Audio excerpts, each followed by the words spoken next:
L'esprit jaillit du cœur de l'homme. La sagesse apparaît.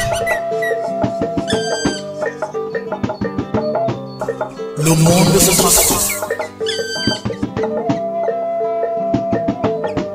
La justice s'impose. Et l'amour rayonne sur toute la terre.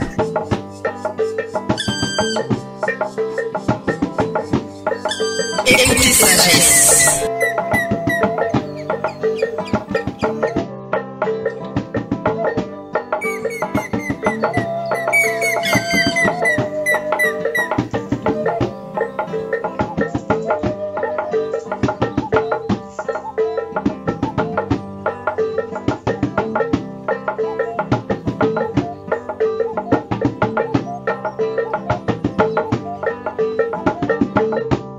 Écoutez sagesse. Philosophie. Écologie. Spiritualité. Santé. Religion. Science.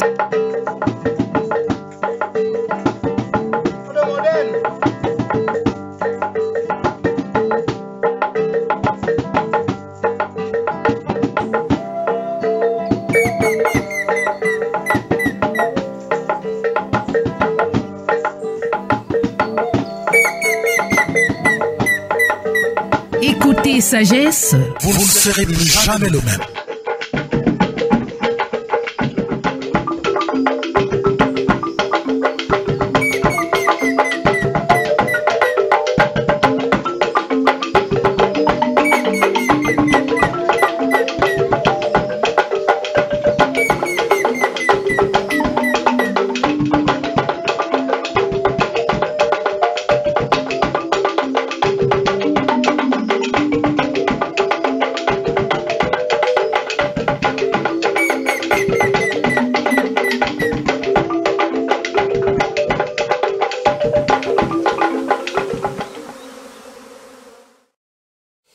Bonsoir à tous, merci d'être encore là à ce rendez-vous de la réflexion, de la cogitation, ce rendez-vous à partir duquel il est possible de pousser des ailes pour entrer dans le royaume immuable.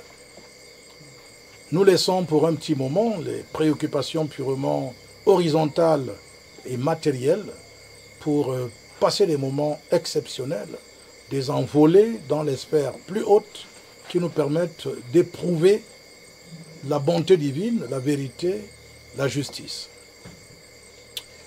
Eh bien, ce soir, je suis encore avec le docteur Fabour. Docteur, bonsoir. Bonsoir, grand prêtre, et bonsoir à tous nos abonnés. Eh bien, nous allons être en face du public. Nous espérons que le public, comme d'habitude, va poser des questions. Mais nous-mêmes, on va essayer de se poser des questions sur la base de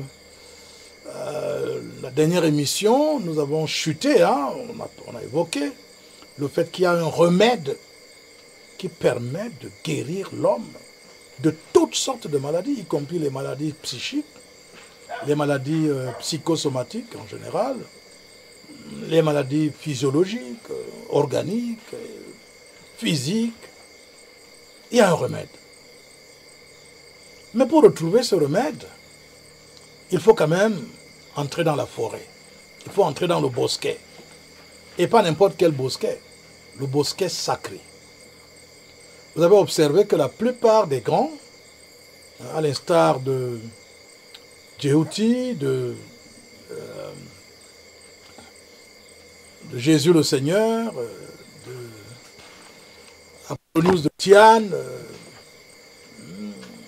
Horus, tous ces grands-là avaient de particuliers, Imhotep, ils avaient des particuliers qui vivaient dans les bosquets, ils enseignaient dans le bosquet sacré. Et vous savez que dans un bosquet, eh bien, il y a là-dedans des écorces, il y a des arbres, des fruits, des fleurs, des racines, tout ce qui peut permettre d'apporter la guérison à l'humanité. Donc, autant qu'il y a donc des écorces physiques, des racines physiques, des feuilles physiques, des fleurs physiques, hein, des fruits physiques, eh bien, comme ce qui est en haut est comme ce qui est en bas, dans le sens que ce qui est en bas est le reflet de ce qui est en haut, eh bien, nous allons donc nous promener ce soir dans le bosquet sacré, où nous pouvons donc aller prendre des racines qui soignent tous les maux, les écorces qui soignent tous les maux, les fleurs qui soignent tous les maux, les feuilles qui soignent tous les maux, et y compris, pendant qu'on est dans le bosquet, il y a des rayons du soleil qui y pénètrent. Et puis, ces rayons du soleil qui y pénètrent, eh bien, jouent un rôle d'aseptie, en même temps de désinfection, en même temps assèche et empêche que l'humidité se développe de telle sorte que beaucoup d'indésirables puissent se manifester dans ce bosquet. Et en même temps aussi, il y a l'air, donc l'oxygène, dans le bosquet. Évidemment, il y a aussi un peu d'humidité, parce que rien que la vie des arbres et des animaux, eh bien, il y a évidemment de l'eau qui est attirée tantôt du bas, tantôt par les mécanismes de captation ou de capture d'éléments d'oxygène dans les plantes et tout. Et puis après, avec l'hydrogène qu'il y a dans l'environnement, on arrive à avoir en même temps de l'eau. Mais aussi, il y a la terre, bien sûr. Donc, vous voyez là qu'on a forcément les 4 éléments, dont la terre, l'air, l'eau et le feu, dans le bosquet. Et d'ailleurs, c'est grâce à cela qu'il a été possible qu'il y ait les racines et le tronc, dont là où on prend l'écorce. Il y a les branches, bien sûr. Et puis, il y a les feuilles, les fruits. Tout ça vient des 4 éléments. Alors, malheureusement, la nature actuelle dans laquelle nous vivons, la terre où nous vivons actuellement, au fur et à mesure que l'humanité est descendue assez bas, la terre a été polluée. Et le fait qu'elle soit polluée, ça a entraîné aussi avec l'homme, eh bien, un certain nombre de maladies, de pathologies qui sont devenues aujourd'hui l'apanage de tout le monde, y compris de ceux qui s'efforcent même de respecter les lois naturelles en mangeant, par exemple, en évitant de tuer les animaux, de machin. Eux aussi, ils sont malades, parce que l'humanité est déjà malade. La terre elle-même, elle est malade. Elle s'efforce de temps en temps de se nettoyer en provoquant des tsunamis, elle se lave, en provoquant des coulées de lave, lorsqu'il y a des volcans. Elle se démène à faire en sorte que toutes les impuretés ne puissent pas l'empêcher de vivre. Hein? Tout ça, la terre fait pareil et les hommes aussi font pareil. Autant la terre actuellement est malade, autant aussi les hommes sont malades puisque nous sommes les habitants de la terre, les enfants de la terre. Mais pourtant, lorsque nous avons vu la dernière fois, surtout le test qu'on a lu dans le Corpus Hermeticum, nous voyons que Djehuti dit qu'il est possible d'arriver à un état de silence parfait où le bien, dont la santé parfaite, arrive, s'établit dans la durée et dans l'éternité. Eh bien, c'est pour cela que le silence est donc quelque chose de très très important. C'est de ça que nous allons encore parler aujourd'hui, en relation avec la guérison. Donc, le thème de ce soir, silence et guérison. Alors maintenant, nous n'allons pas aller tout de go pour parler de cette problématique sans essayer de voir quelle est la situation, pourquoi la guérison. Si on parle de guérison, ça veut dire que forcément, il y a maladie. Docteur, est-ce que vous pouvez nous rappeler, que ce soit sur le plan psychique ou matériel, qu'est-ce que c'est que la maladie? Oui, grand prêtre. Déjà, la maladie, c'est de manière simple. C'est un état de déséquilibre dans notre système, que ce soit, comme on a dit, physiologique, que ce soit psychique, que ce soit anatomique, en fait structurel. C'est un état de déséquilibre. Et maintenant, ce déséquilibre, il vient de l'intoxication. L'intoxication, pourquoi? Parce que, comme vous l'avez dit, grand prêtre, actuellement, la terre est polluée et nous aussi, nous sommes de plus en plus corrompus. En fait, la terre est corrompue, nous aussi, nous sommes de plus en plus corrompus comparé à il y a quelques années.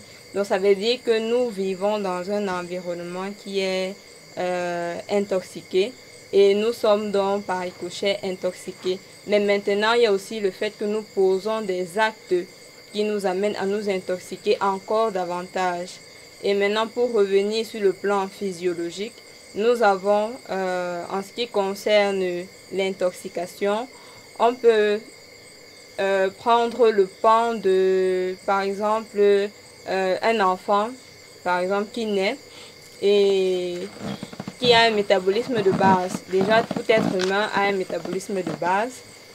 Et le métabolisme de base est l'énergie que le corps fournit, l'énergie minimale que le corps fournit pour pouvoir digérer un aliment, pour pouvoir respirer et pour faire fonctionner le cœur, le cerveau et maintenir la température. Donc, ça, c'est le métabolisme de base. Il n'y a rien de plus, c'est-à-dire que il n'y a pas des extraits là, comme par exemple on parle de stress et tout ça, non. Il n'y a pas les extraits. Les extras dans le métabolisme de base, c'est juste ça. Et ce métabolisme de base permet à ce que l'organisme ou le corps humain ou l'être humain puisse grandir, se développer sans problème. Et ça se vérifie au niveau des nouveaux-nés, par exemple. Lorsqu'un enfant naît, il a juste ce métabolisme de base. Et tout ce qu'il fait, c'est manger, peut-être pleurer un peu pour signaler qu'il a fait pipi, il a fait caca, on le change et tout. Donc, lui, il vit à partir de ce métabolisme de base. Là, quand on parle de nouveau-né, c'est même dans le cas où on était encore à un niveau de corruption pas aussi profond qu'aujourd'hui, parce que de nos jours, la plupart des nouveau-nés naissent avec 1001 pathologies. Ce n'est plus le nouveau-né qui naît simplement, on est content et tout, non. Mais les nouveau-nés de nos jours ont beaucoup de problèmes. Donc là, on prend d'un cas plus ou moins normal d'un nouveau-né qui naît, qui n'a aucun souci, il vit du métabolisme de base. Et lorsqu'on regarde dans ce métabolisme de base, on se rend compte qu'on a parlé de la digestion. Le métabolisme de base s'occupe de la digestion, donc on va dire l'alimentation. Le métabolisme de base s'occupe de la respiration, qui est un mouvement qui ne dépend même pas de nous. Et la respiration, elle a beaucoup plus pour l'élimination, on peut le dire, par voie aérienne. Et pour prendre aussi des éléments nutritifs, parce que l'oxygène aussi c'est un élément nutritif, hein. Ce n'est pas seulement l'élimination, mais pour prendre aussi des éléments nutritifs dans notre environnement. Et en dehors donc, de la digestion, de la respiration, nous avons le maintien de la température corporelle.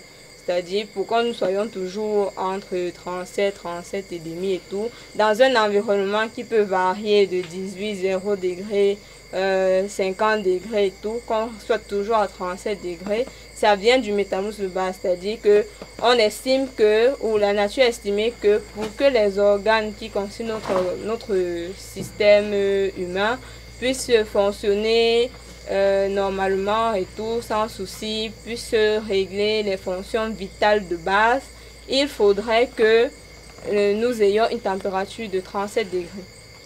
Donc, et en dehors de ça, le métabolisme de base, et c'est ça qui est aussi intéressant, c'est que le métabolisme de base touche le cœur et le cerveau, c'est-à-dire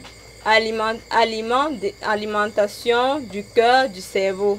Donc on doit tout faire pour que le cœur soit toujours en bon état, pour qu'il fonctionne normalement. Le cerveau, pareil, qu'il ait tous les éléments qu'il lui faut. Et maintenant, les autres organes, ça vient après. Donc lorsqu'on a fait la distribution, on a d'abord donné tout ce qui est bon au cerveau. On donne maintenant le reste aux autres organes et tout. Mais ça, c'est ce qu'on voit de manière... bon, là, on peut dire, métabolisme de base, c'est ça. Mais maintenant, la difficulté, c'est que dans notre vie actuelle, on peut dire que le métabolisme de base subit des... en fait, disons que le corps est agressé en permanence et on ne vit plus sur la base de ce métabolisme de base-là. Parce que en réalité, lorsqu'on essaye de regarder Métabolisme de base veut dire alimentation. La vie de l'homme, il a besoin de 4 éléments de base, c'est-à-dire il faut l'aliment, l'agriculture, bon l'agriculture qui englobe tous ces 4 éléments. Donc il y a l'alimentation, il y a l'habitat, il y a le vêtement, il y a la santé. Ce métabolisme de base, dans le corps humain, il gère tout cela, c'est-à-dire que le corps produit certaines énergies pour pouvoir s'alimenter, pour pouvoir ceci, cela, tout ce qu'on a cité. Maintenant, on se rend compte que les 4 besoins de base déjà ne sont plus ces éléments sur lesquels on s'intéresse pour pouvoir vivre de manière simple. Donc, on va au-delà de ces 4 besoins de base, on ajoute des éléments artificiels. Maintenant, le souci, c'est que lorsqu'on même on retire, parce que les éléments artificiels, c'est quoi? C'est que pour s'alimenter, il suffit juste qu'on cultive. Si on veut manger la tomate, on met la tomate, ça pousse, on mange. Mais on ne se limite plus à ça. Donc maintenant, on veut aller chercher l'argent pour aller maintenant au supermarché, acheter la tomate qu'on va maintenant manger. Et lorsqu'on veut construire une maison, on se dit pas bon, on peut prendre les palmes, on peut prendre du bois là et tout. On fait une petite cabane et on reste à l'intérieur. Non, maintenant on veut l'argent pour acheter le ciment, les tôles et tout ça, faire des trucs qui dépassent l'entendement entre guillemets de notre entourage pour être extraordinaire. Donc on cherche l'argent pour ça, pour acheter ces éléments-là pour construire. Et maintenant, quand il s'agit du vêtement, c'est pareil. Quand il s'agit du vêtement, c'est pareil. On se limite plus à faire du coton. Ensuite, on essaye de tisser. Et puis, on a un vêtement ou bien on prend les fibres de bananier et tout. On fait un vêtement et puis c'est tout. Non. Maintenant, ce qu'il faut, c'est s'habiller comme peut-être une star en Amérique, une artiste. Avec des vêtements synthétiques. Des vêtements synthétiques et tout. Ou encore même la friperie, parce que en réalité, si c'est qu'on se limite juste au fait qu'on veut s'habiller, il faut juste se couvrir. On n'a pas tellement besoin de friperie, des habits qui viennent d'ailleurs et tout. Donc non, là, ça ne nous intéresse pas. Maintenant, concernant dans la santé, alors c'est grave. Parce qu'on ne veut plus, quand la grand-mère au village dit que non, quand l'enfant de rue comme ça, il crache seulement le gingembre avec peut-être de l'ail, tu mets le miel là, ou bien gingembre, ail, simplement tu lui donnes.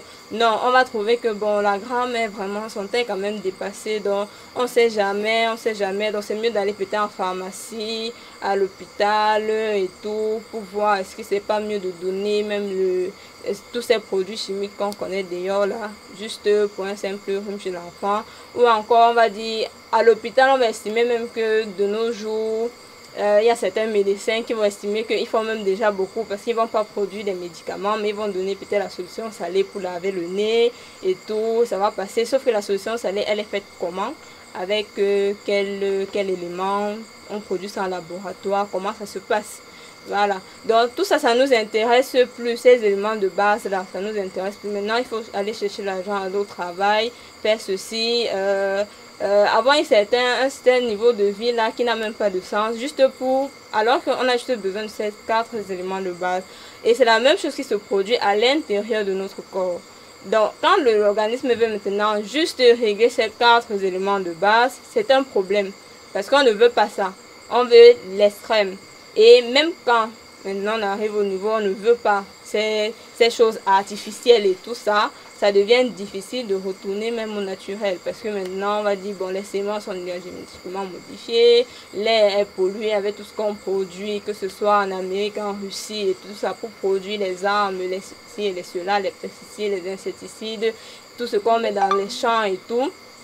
Donc on se retrouve dans une situation où notre environnement est, comme on disait, donc est pollué, est corrompu, et nous-mêmes c'est la même chose, parce que pendant des années on a vécu, nos parents et tout ça, les personnes avant nous de cette lignée là ont vécu dans un environnement qui se modifiait, qui allait dans ce sens, et dont nos cellules ont pris un coup et se retrouvent donc à train d'être constituées des éléments qui ne devraient même pas être constitués. Donc de manière générale, la maladie qui est dans ce déséquilibre, que ce soit anatomie, physiologie, psychique et tout, vient donc de l'intoxication généralisée Et cette intoxication généralisée pousse maintenant notre organisme à ne plus se limiter au métabolisme de base.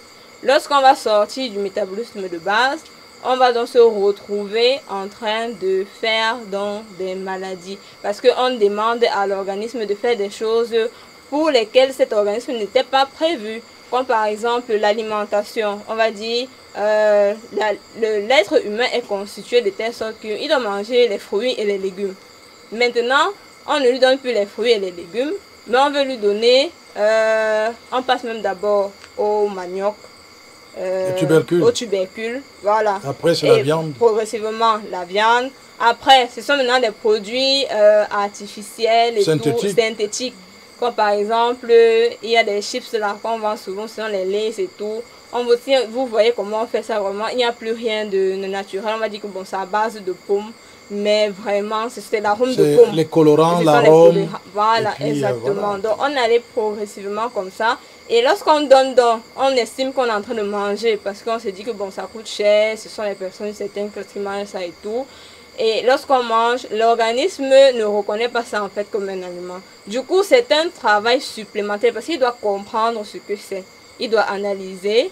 Et ensuite, maintenant, il doit essayer quand même, en plus, c'est passé par le tube digestif, il doit essayer de découper. Il doit essayer de voir est-ce que c'est un nutriment ici, est-ce que c'est quoi ici, c'est un glucose, c'est quoi, c'est une protéine. Donc, comment elle est devenue comme ça? Est-ce que je dois vraiment manger ça? Est-ce que je dois éliminer?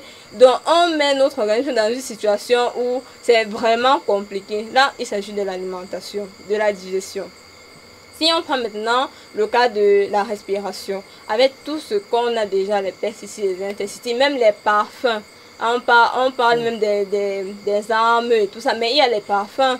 Les parfums, on fait ça comment? Est-ce que c'est naturel? Parce que le parfum d'une fleur, oui, elle sent bon. Elle sent bon. Mais il ne peut pas avoir assez de fleurs pour avoir des grosses quantités. Des grosses quantités. Pas jusqu'à ce point. Et donc, ce qu'on respire même, c'est dénaturé. On se demande, ça c'est l'atmosphère. L'oxygène, c'est vrai que c'est comme si c'est l'oxygène, mais c'est modifié. Est-ce que c'est vraiment l'oxygène? Est-ce que j'ai vraiment pris ce qu'il fallait? Bon, on comprend. Le corps lui-même est perturbé et tout. Mais comme au fil des temps, on a quand même vécu ça pendant plusieurs années. Et on a hérité ça aussi de nos parents, de nos aïeux. On peut dire qu'il y a comme une sorte d'adaptation, mais une fausse adaptation. Parce qu'en réalité, le résultat, donc, ce sont des maladies qu'on connaît de nos jours. Parce qu'en réalité, on ne s'est pas adapté. On a accumulé des problèmes et un jour maintenant ça surgit.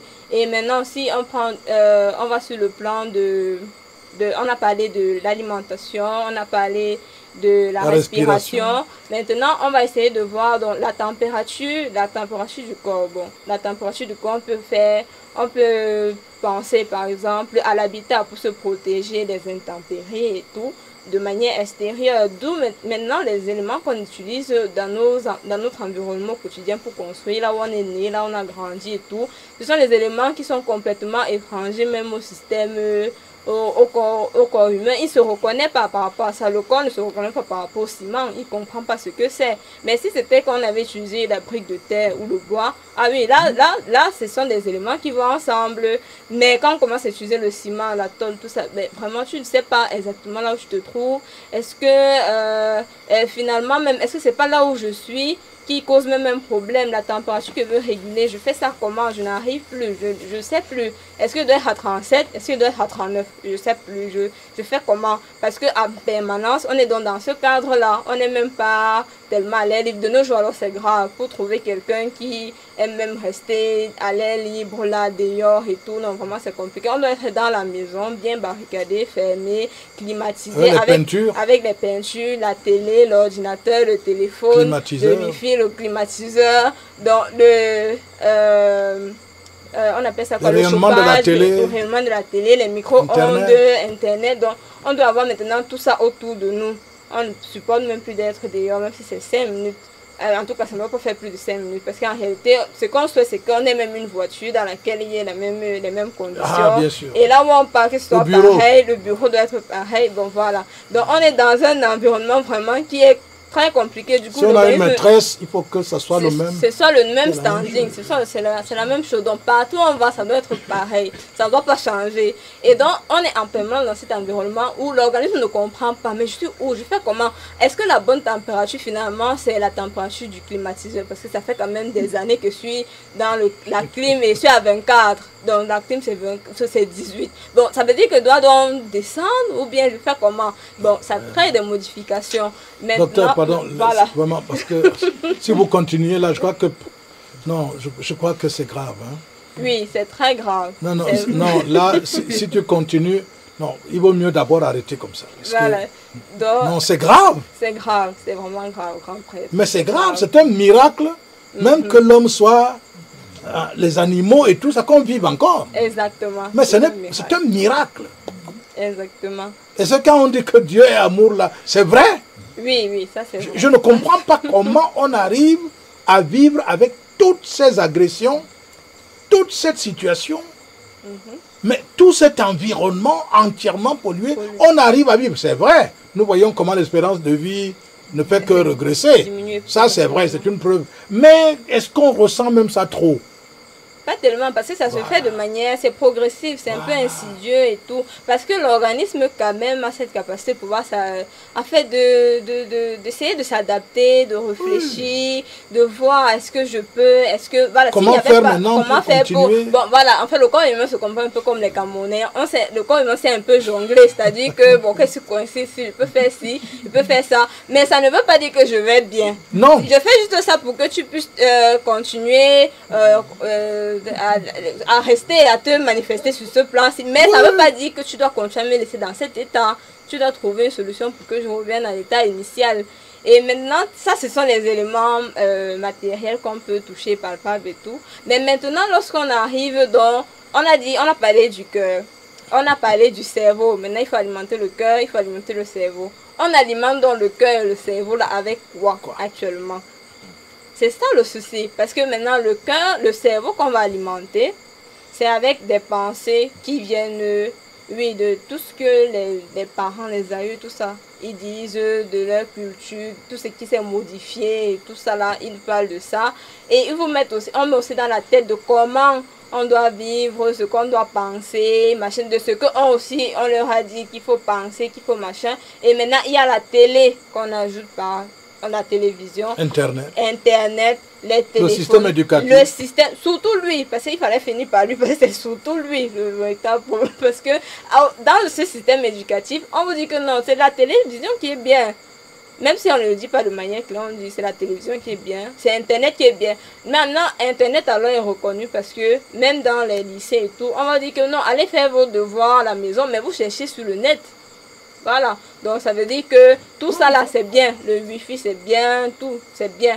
Donc ce qu'on donne alors à notre cerveau, vraiment c'est terrible. Au cœur alors c'est la magie, parce que ce qui vient doit venir au niveau du cœur, doit être normalement pur.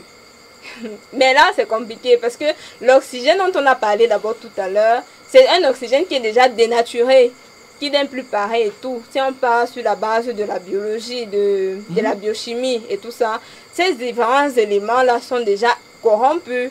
Et c'est ça qui passe donc au niveau du cœur. Et maintenant, on voudrait quand même que le cœur puisse continuer à fonctionner normalement. Mais il va continuer à fonctionner normalement comment? À partir d'un certain âge. Bon, avant, on disait à partir de 50 ans, 45 ans. De nos jours, à partir de 30 ans. Pour ne pas dire qu'on a quelques signes à partir de 25 ans, on commence à voir qu'il y a des maladies cardiovasculaires.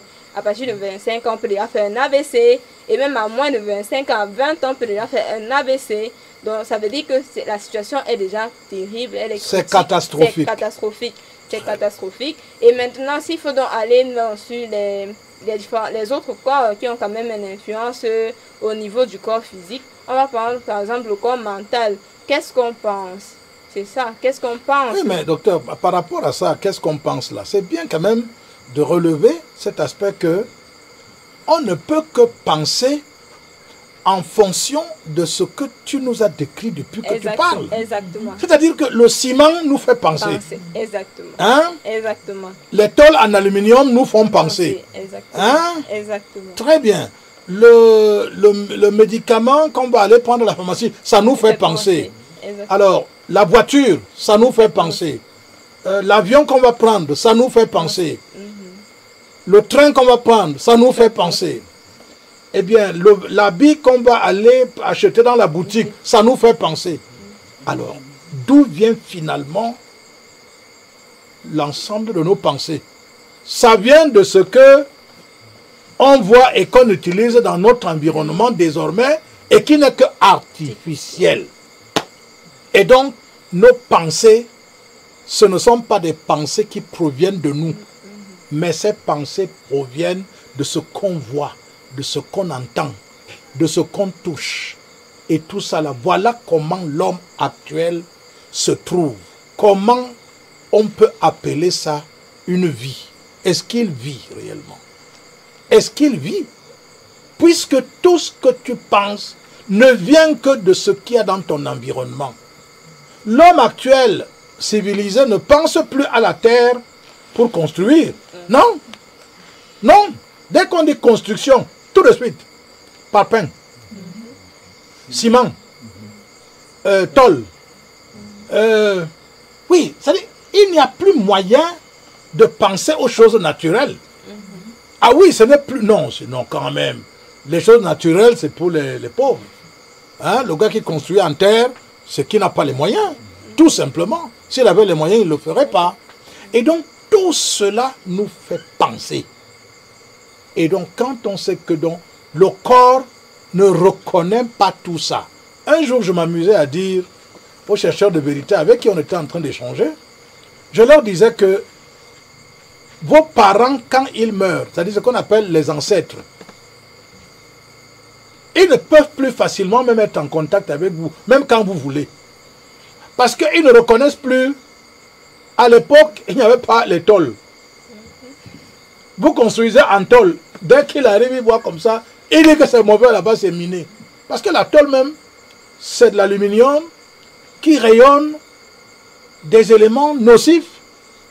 Le gars là, s'il était quand même un gars un peu gentil, un peu bien là, il ne peut pas supporter d'être là où il y a les tôles. Il n'avait pas laissé ça. C'est comme ça que les ancêtres des Africains ont déjà...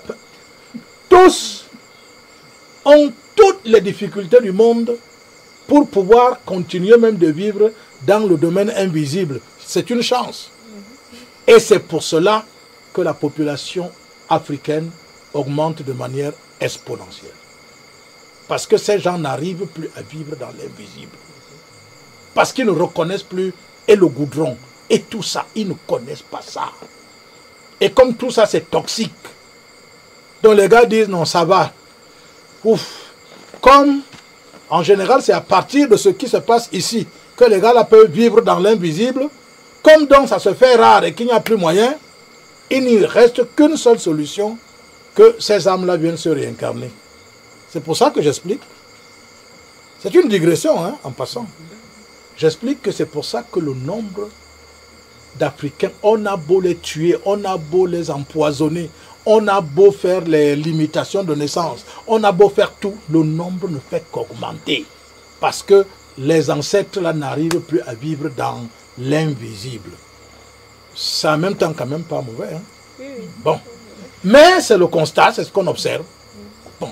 Maintenant, après avoir dit cela, nous devons donc observer donc, que la situation est catastrophique. Tout le monde est malade. C'est pour ça qu'il fallait d'abord qu'on dise pourquoi est-ce qu'on parle de silence et de guérison. Bon. Le silence, on a vu ça à la dernière émission.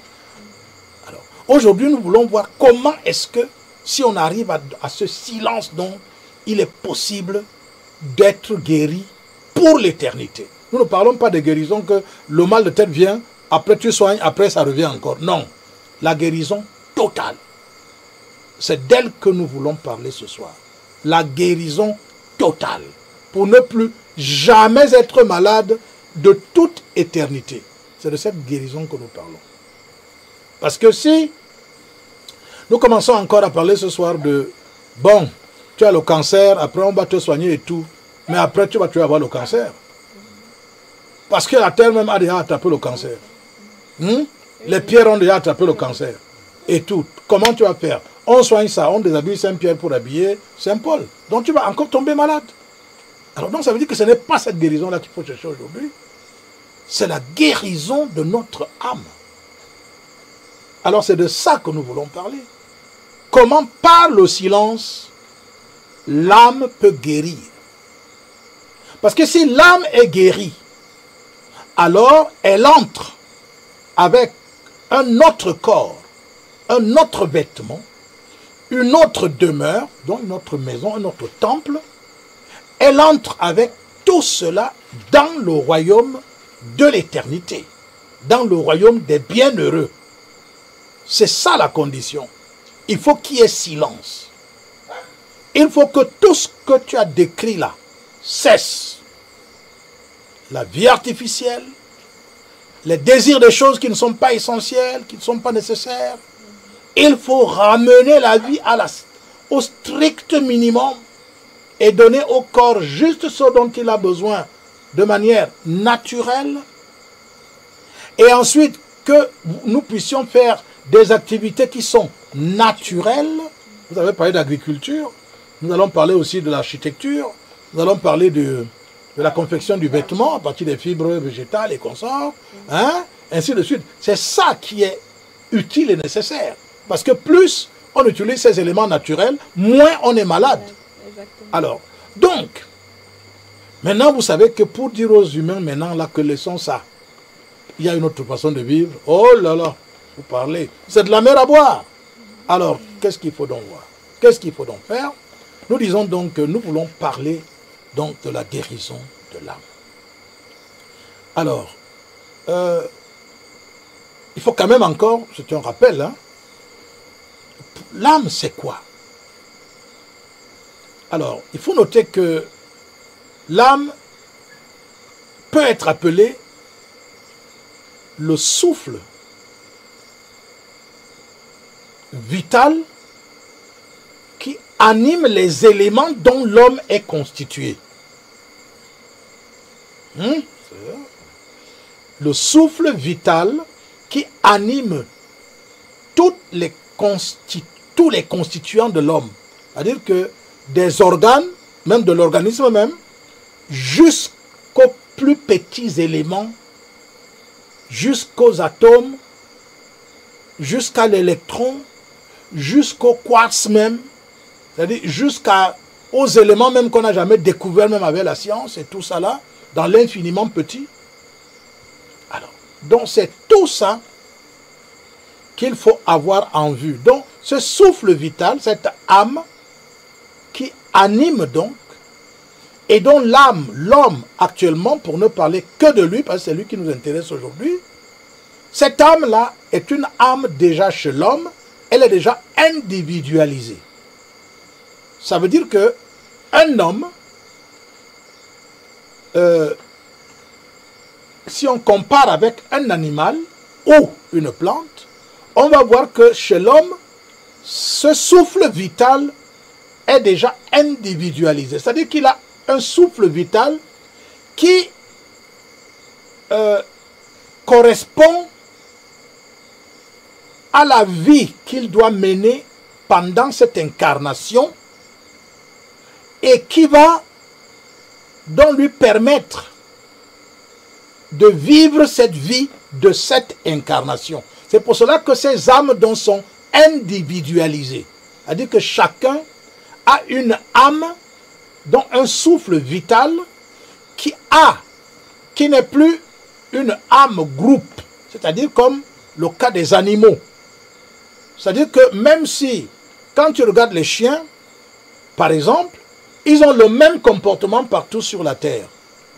Un chien en Occident, un chien en Afrique, un chien en Orient, ils ont le même comportement. Mais les hommes, vous avez observé que tous les hommes n'ont pas le même comportement. Il y a une très grande diversité dans le comportement des humains. D'ailleurs, si nous prenons rien que le cas des 12 signes du zodiaque, dont l'horoscope, vous allez voir qu'il y a des gens à tendance qui sont Verseau, d'autres sont Poissons, d'autres sont Bélier, d'autres sont Sagittaire, Gémeaux, Balance, Scorpion, et tout ça. Bien. Il y a même 12 catégories dans ce sens-là. Dans ces 12 catégories, vous allez voir qu'il y a encore multiplié par, si vous voulez, par 2. C'est-à-dire, le verso va être en même temps, il y aura des versos qui sont ascendant Sagittaire, verso ascendant Poisson, verso ascendant Taureau, verso ascendant Lion. Donc, vous multipliez déjà ces 12 signes du zodiaque par 24, par 12, pardon, les ascendants. Et chaque signe, si vous multipliez maintenant, si vous allez maintenant chercher, vous allez ajouter maintenant le Poisson avec ses ascendants. Vous voyez un peu comment c'est déjà en train de se multiplier. Donc, nous allons aller de 12, on passe à 144. Après, on va aller plus loin encore, en dehors des ascendants, hein, de tel signe ascendant, tel signe, il y a les lieux où nous naissons, qui vont encore déterminer la différenciation entre tel et tel. C'est pour cela que vous voyez qu'un Africain a des réactions différentes d'un Occidental par rapport à telle ou telle situation. Vous voyez un peu? Ce n'est pas tout. Maintenant, la diversification en question encore va être telle que tel homme-là, qui est donc, pendant qu'il y a donc tous ces signes et les ascendants dont on a parlé, qu'il y a aussi en même temps les endroits différents où on est né, mais il y a aussi les moments différents où on est né. C'est-à-dire, l'autre est né le 1er janvier, il y a 365 possibilités de naissance dans une année. Vous n'avez qu'à multiplier encore parce que j'ai déjà dénombré.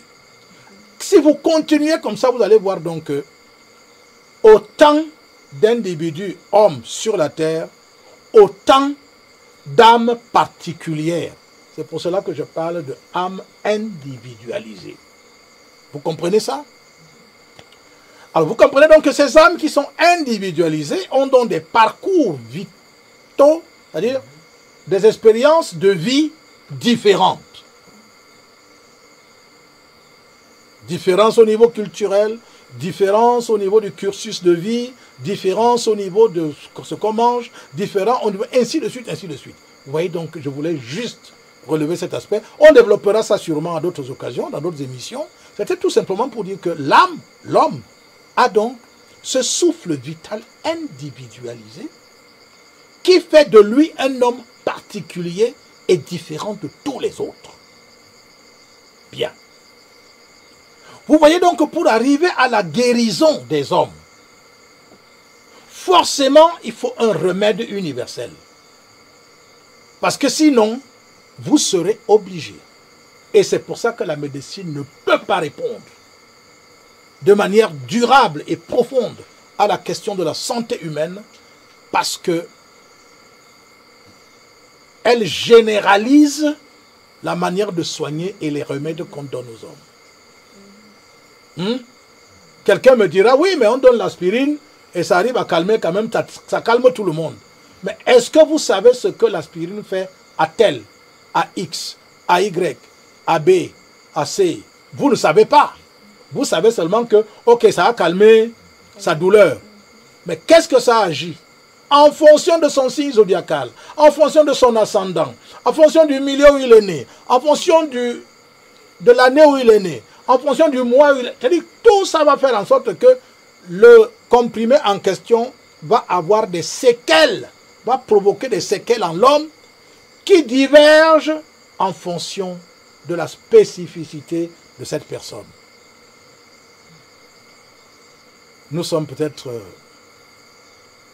on va souffler un peu, parce que je crois qu'il faut d'abord qu'on laisse un peu les téléspectateurs et autres, qu'ils puissent un peu assimiler d'abord ce qu'on a dit là, et on revient pour continuer.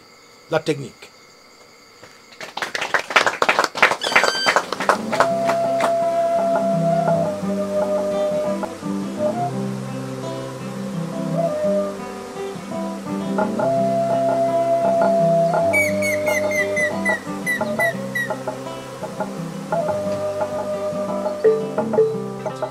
L'esprit jaillit du cœur de l'homme. La sagesse apparaît. le monde se transforme. La justice s'impose. Et l'amour rayonne sur toute la terre.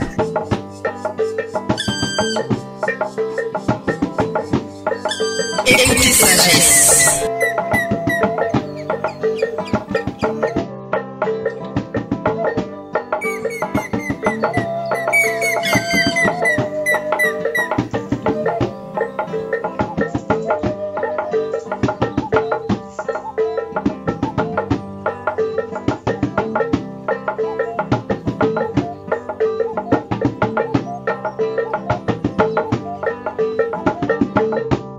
Écoutez sagesse. Philosophie. Écologie. Spiritualité. Santé. Religion. Science.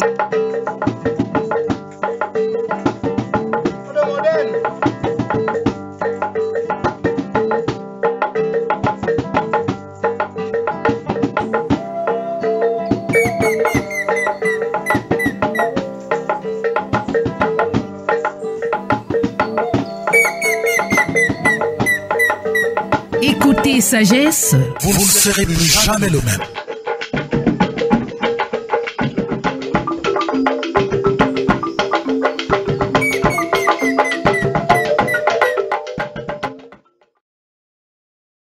Bien, docteur, nous revenons sur le sujet. J'ai préféré qu'on suspende un peu parce que nous étions déjà en train d'aller très très loin dans la compréhension de la question de l'âme qui est fondamentale pour comprendre pourquoi est-ce que le silence est capable d'apporter la guérison de l'homme. Parce que si l'âme est guérie, tous les hommes sont guéris. Je dis bien si l'âme est guérie, parce que ce souffle est un. Mais il se particularise, s'individualise chez les hommes. Parce que l'homme est quand même une entité particulière dans la création, eu égard, si nous regardons la différence avec les autres êtres vivants sur la terre, l'homme a déjà une constitution qui est un peu plus élaborée, complète que celle des animaux. Bien. Donc, quand nous disons donc que le souffle, dont l'âme individualisée de l'homme, a besoin donc d'être soignée. Cette âme-là a besoin d'être soignée. Les soins de l'âme commencent donc par un comportement de vie qui doit être différent du comportement que nous avons eu jusqu'à maintenant. Le monde actuel nous fait courir après les biens matériels, nous fait courir après des choses évanescentes, ainsi de suite. Notre âme en devient malade. Le fait de courir après les biens va entraîner le stress qui va rendre tout notre système malade. Notre mental est malade. Parce que nos préoccupations ne sont que purement matérielles. Et à ce moment-là, l'âme, ce souffle divin, est donc progressivement corrompu parce que ce souffle est en contact et lié à la structure de la personnalité humaine. C'est ainsi donc que son corps mental est corrompu, son corps émotionnel est corrompu, son corps vital est corrompu, son corps physique est corrompu. Comme ce souffle, c'est lui qui fait vivre.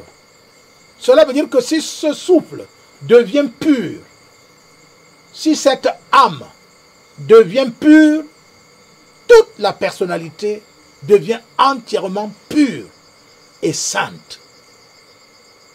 Et donc là, elle acquiert une guérison définitive pour l'éternité. Or, qu'est-ce donc que le silence peut faire? C'est lorsqu'on décide de ne plus vivre, de ne plus être préoccupé en permanence à la satisfaction des sens. Comme j'ai dit aujourd'hui, c'est ce que nous voyons, ce que nous entendons, ce que nous touchons là, qui nous fait penser, qui nous fait machin. Non, nous devons refuser ça et retourner à la pensée initiale quand il n'y avait pas tous ces artifices. On doit retourner comment c'était avant que, eh bien, l'attrait des choses matérielles ne s'exacerbe et que nous puissions être, notre âme puisse être emprisonnée dans cette matière, dans ce monde. Pour y retourner, il y a donc un comportement qui, en ce qui concerne la religion et la spiritualité, est basé sur la morale. C'est pour cela que vous avez vu, que ce soit des philosophes, que ce soit les pharaons, les prêtres, tous ont toujours réfléchi sur la condition humaine et ont observé qu'il y a des modifications ontologiques substantielles, structurelles, qui ont lieu lorsque l'homme décide de changer de comportement et adopte une vie, par exemple, basée sur la haute moralité. C'est-à-dire, il ne nuit à aucun être vivant, c'est un exemple. Il ne prend pas la chose d'autrui. C'est pour ça que vous allez voir, par exemple, dans les 10 commandements, dans l'enseignement de Moïse, il va dire, tu ne tueras pas, tu ne voleras pas, tu commettras point d'adultère, tu ne paieras pas, machin, ainsi. Tout ça, c'est pour amener donc cette âme-là, ce souffle vital, à enlever toutes les scories qu'a entraîné la vie tournée vers les possessions matérielles, vers l'enrichissement scandaleux qui ne tient plus compte de la morale. Et vous voyez comment les riches de ce monde, il n'y a aucun qui n'a pas triché, qui n'a pas volé, qui n'a pas enfreint les lois de la morale. Et comme ces gens-là sont devenus des modèles, y compris les soi-disant diplômés, comme ils sont devenus des modèles, tout le monde va les suivre. Et comme pratiquement tous sont donc des tricheurs, des voleurs, et tout ça, eh bien l'humanité tout entière, donc le système éducatif aidant, suit donc les mêmes voies. Cela veut dire donc que pour qu'on guérisse cette âme qui est devenue malade de ce comportement ne respectant plus les lois morales, il faut nécessairement qu'il y ait des structures qui apparaissent dans l'humanité pour pouvoir créer des conditions, une atmosphère, un peu comme quand quelqu'un est malade, quand on le met dans un hôpital, il a plus de chances d'aller avoir la guérison parce qu'à l'hôpital, il n'y a pas de bar, on ne fait pas du bruit dedans, tu vois un peu, même si on sait que bon, c'est pas toujours exactement ça, mais au moins là-bas, tu peux dormir toute la journée. Tu n'as plus de préoccupations. En général, même si l'hôpital ne te donne pas à manger, la famille vient te donner à manger. Même la femme que tu as tapée hier à la maison, elle prend quand même la nourriture, elle vient te donner, ainsi de suite. Donc on prend soin de toi et tout. Donc on doit créer un environnement dans lequel le malade doit être pour qu'il puisse recouvrer la santé. Et donc l'âme humaine actuelle individualisée doit donc se retrouver dans un environnement permettant qu'il puisse donc devenir silencieux. Vous avez vu qu'à l'hôpital quand même, à moins d'être un bavard invétéré qui en permanence va vouloir parler. C'est pour ça que vous voyez dans les hôpitaux désormais, quelqu'un est malade, on lui met à la télévision. Oui. Incroyable. Incroyable, c'est pas possible. Dans une chambre d'hôpital, on met la télévision. Dans une chambre d'hôpital, on met l'ordinateur. Tu fais Internet si tu veux. Vous voyez jusqu'où l'humanité est arrivée? Alors, cette âme individualisée devrait être mise donc dans des conditions lui permettant qu'il y ait le silence. Ça veut dire que le silence en question veut dire il n'a plus aucune préoccupation. Il n'est plus préoccupé par la maison à construire. Tout ce qu'il recherche, ce n'est que la santé. Il veut recouvrer sa santé. Donc il n'y a que ça qui le préoccupe. Ça, c'est la personnalité qui est venue se mettre là. Mais maintenant, l'âme, elle, ce souffle divin, l'âme donc cherche à se mettre là où il est possible, qu'elle puisse ne plus se préoccuper des choses que les sens lui suggèrent pour qu'elle continue de se corrompre. Alors, elle va devenir silencieuse. Il est peut-être bien, pour que nous comprenions ce que je voudrais dire, que nous puissions parler donc du silence dans le sens que, 1. Tout ce qui vit, de l'infiniment petit à l'infiniment grand, tout ce qui vit s'exprime. Tout ce qui vit s'exprime. Parce que si tu ne t'exprimes pas, tu meurs. Je dis tout. L'arbre, s'il ne s'exprime pas, il meurt. L'animal, s'il ne s'exprime pas, il meurt. La cellule de l'homme, de l'animal ou du végétal, si elle ne s'exprime pas, elle meurt. Tout ce qui existe. Et regardez ça en relation avec la loi. Bon, je vais quand même le dire. La loi selon laquelle on ne peut pas recevoir, continuer à recevoir sans donner. Un peu comme tu ne peux pas continuer de manger éternellement sans aller au sel. C'est une loi. Recevoir, donner, et maintenant recevoir à nouveau. C'est une loi. Et tout respecte ça. Jusqu'à l'atome. Regardez par exemple, le soleil rayonne la lumière.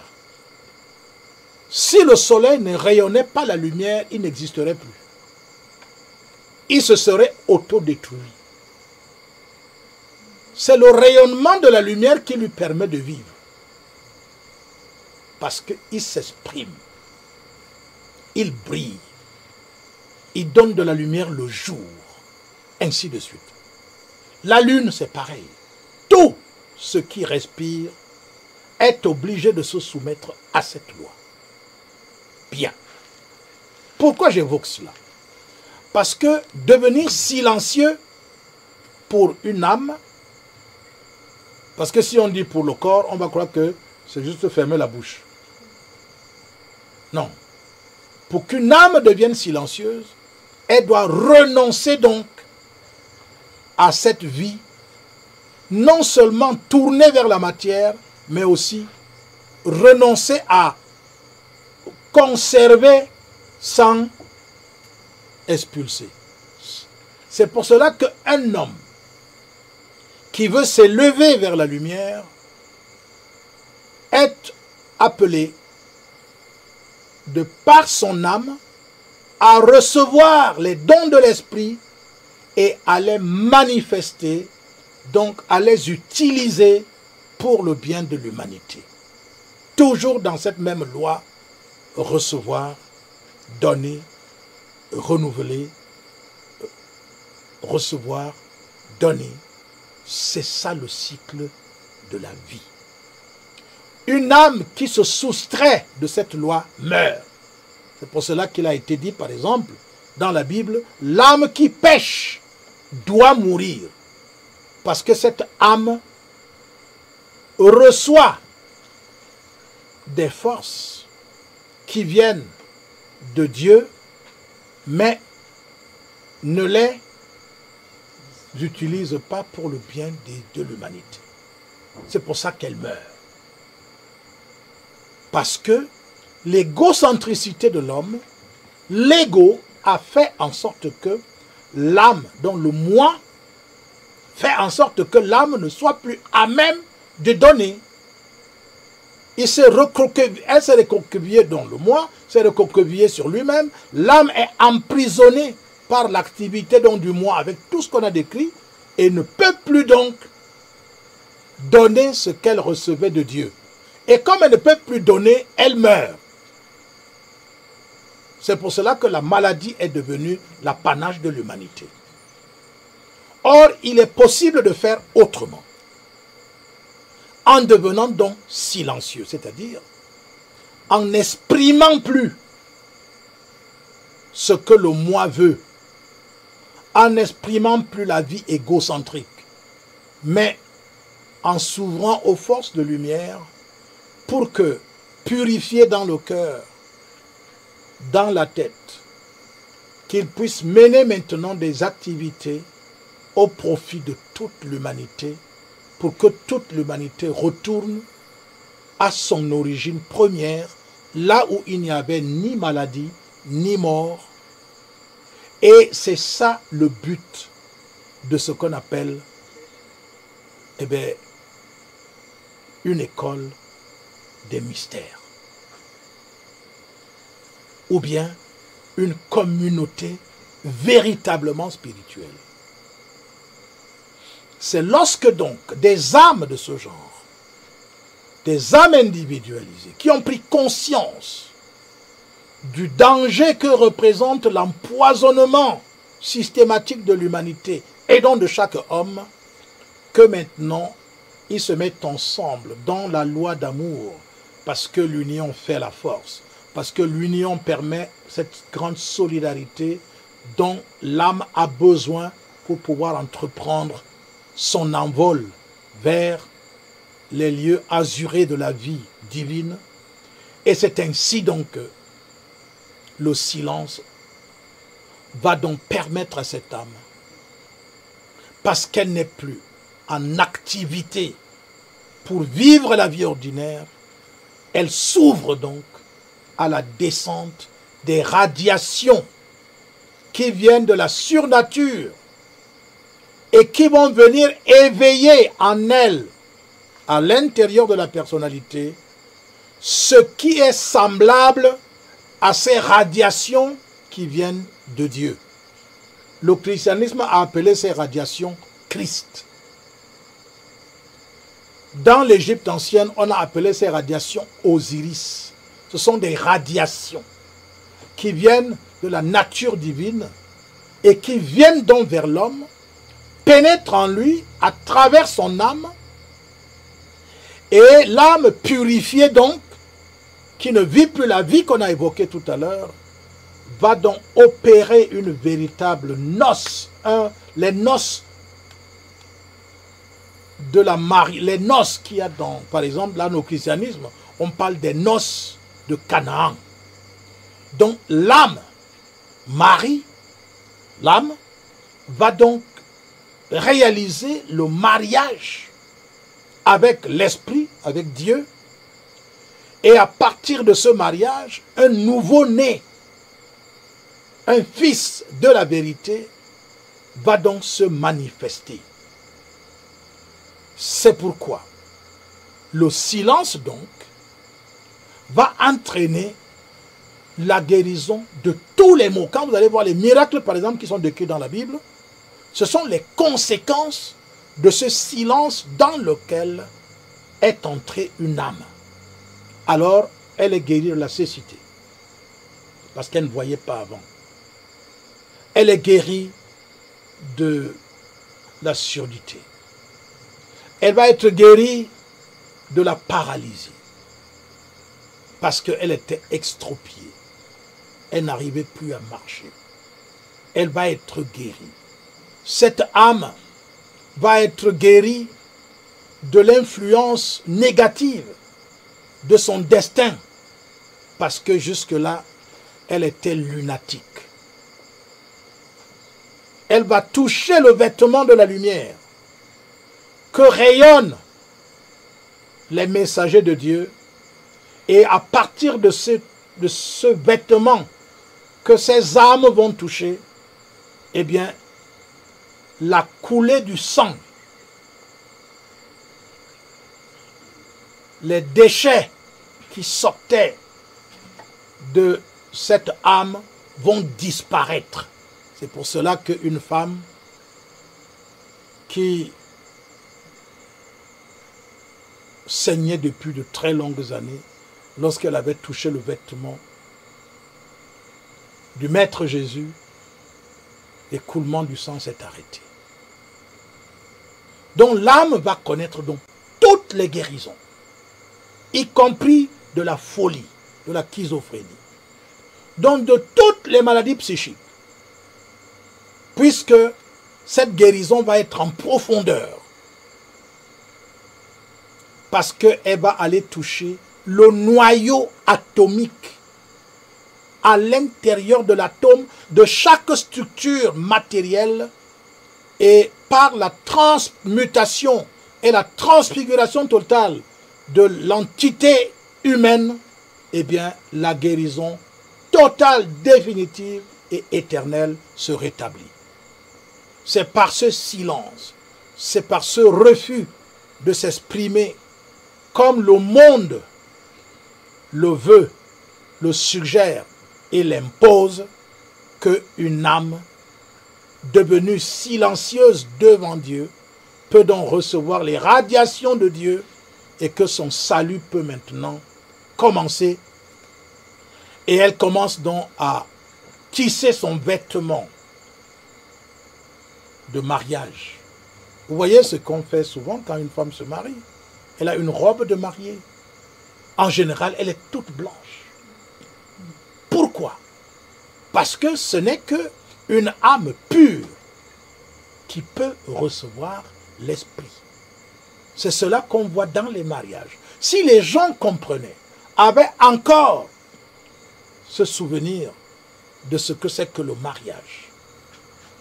Chaque jour que vous célébrez le mariage, même ne serait-ce que humain là, tous en train de voir les mariés sortir, se rappelleraient que cette robe des mariés, que l'âme va donc arborer. Parce que quand vous regardez le mariage, ce n'est pas le mari qui est la vedette, c'est la femme qui est la vedette. Quel que soit le mariage, que ce soit en Asie, au Cameroun, en Afrique ou en Occident, c'est la femme qui est la vedette. Pourquoi? Parce que c'est l'âme qui doit revêtir un nouveau vêtement. Dieu n'a pas besoin de vêtements. C'est pour cela que l'homme est représenté, est ce qu'on appelle l'image de Dieu.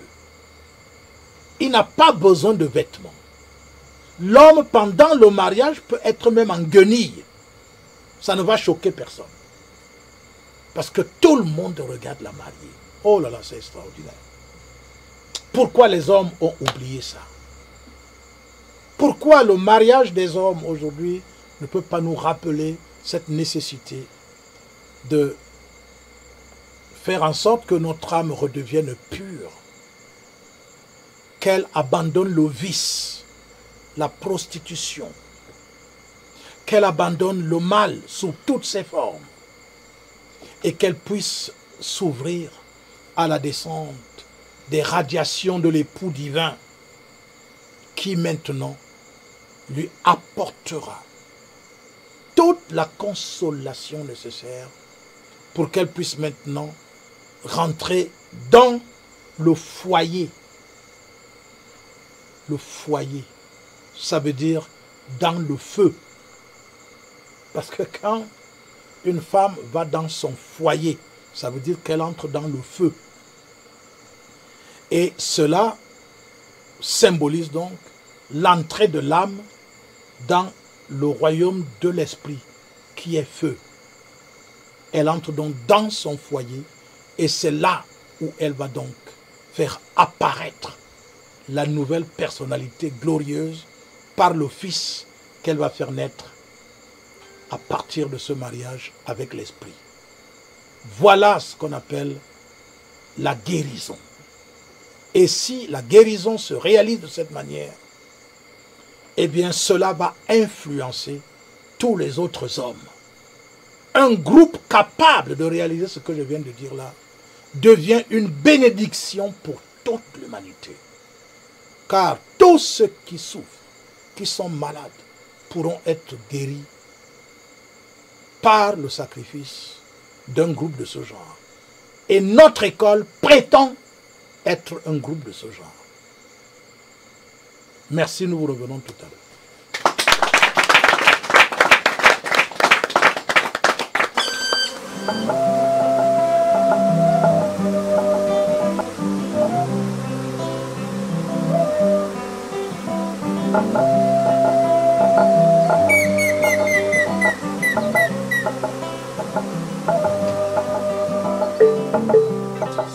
L'esprit jaillit du cœur de l'homme.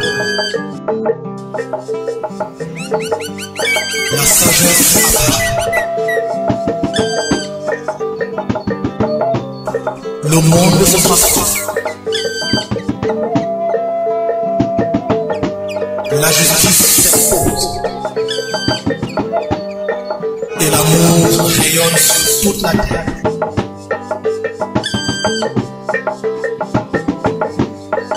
Écoutez sagesse.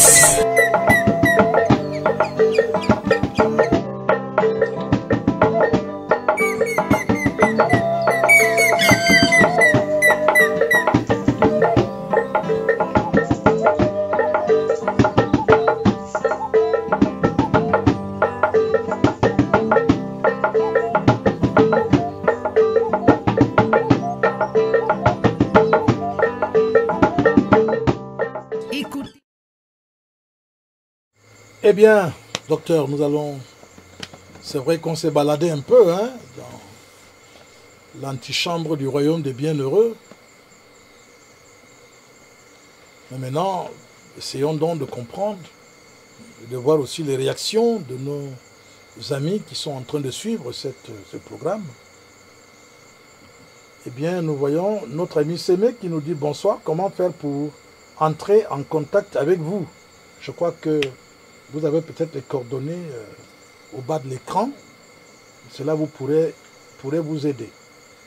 Sinon, le contact par mail, c'est saveafrica7@yahoo.fr. Saveafrica7 en minuscule, @yahoo.fr. Pardon. Alors nous prenons aussi l'être qui nous dit « Maître, je veux vous rejoindre, je vous ai laissé un message sur WhatsApp. » D'accord. Donc forcément, si vous avez laissé un message, vous aurez la réponse. Alors l'Américain nous dit « Bonsoir, comment faire quand on ne se comprend plus, mais pourtant on cherche son chemin ?» Bien, ça peut être une étape pour retrouver le chemin. Donc parfois on traverse un vide, mais ce qu'il faut c'est de continuer tout simplement, de ne pas arrêter, il faut aller jusqu'au bout. Capitaine nous dit, un réveil spirituel, nous vivons 7 ans. Très bien. Alors l'être revient en disant, nous sommes en route, maître, pour perfectionner notre savoir dans votre école, maître, et participer. Ben, nous vous attendons. Nos portes sont ouvertes. Hein? Alors, je ne sais pas s'il y a encore d'autres réactions. Nous allons essayer de les voir. Oh là là. Les fourmis sont au rendez-vous, là. Hein? Bon, alors, c'est Kikuya qui nous dit, est-ce que le silence veut dire ne jamais parler? Comment faire la part des choses? Non, je crois que nous avons déjà expliqué. Si vous ne parlez pas, vous allez mourir. Vous êtes obligé d'exprimer tout ce que vous avez en vous, d'une manière ou d'une autre. Parce que souvent, quand un homme bavarde, par exemple, il est en train de faire comme celui qui a accumulé les déchets des pipis, va pisser. C'est la même chose. Hein. Ne croyez pas que c'est différent. Hein. On bavarde là pour excréter, pour faire sortir tous les déchets qu'il y a dans le système. Et si tu ne parles pas, tu vas mourir. Oui. Bon. Maintenant, Le silence dont nous parlons, ce n'est pas l'absence de parole. Parce qu'on peut parler et être silencieux. Vous avez compris que nous parlons du silence de l'âme. C'est l'âme qui doit être silencieuse. C'est elle qui doit être pure.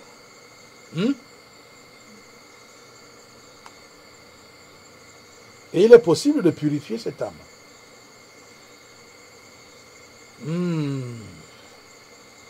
Voilà. Alors nous continuons d'attendre les réactions de ceux qui suivent, puisque bientôt nous allons arrêter.